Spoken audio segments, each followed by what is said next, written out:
Next, question number 76. Where is the nucleus usually located in a cell?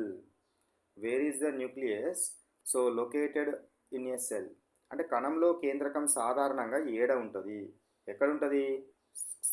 Cell లోపల nucleus అంటేనే సెంటర్లో ఉంటుంది కాబట్టి more or less towards the centre of the cell.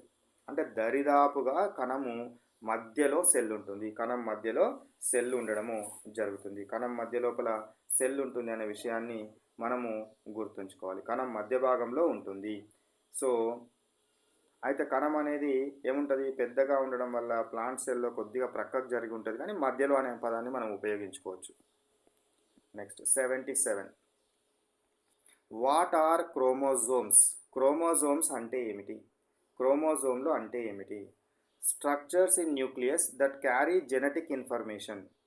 కేంద్రకంలో ఉండే దారాల వంటి నిర్మాణాలను ఇవి ఏం చేస్తాయట? జన్యు సమాచారాన్ని, జెనెటిక్ ఇన్ఫర్మేషన్ని క్యారీ చేస్తాయి.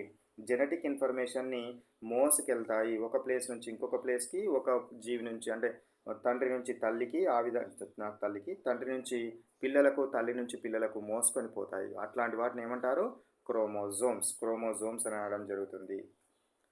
నెక్స్ట్ క్వశ్చన్ 78 క్వశ్చన్ చూడండి. 78 question. What happens if there is no cell wall in plants? ఒకవేళ ప్లాంట్స్లో సెల్ వాల్ కనుక లేకపోతే ఏం జరుగుతుంది? కణకవచం లేకపోతే ఏమవుతుంది?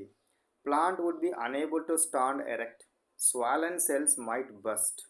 అంటే ఏమైతే మొక్కలు నిటారుగా నిలబడలేవు.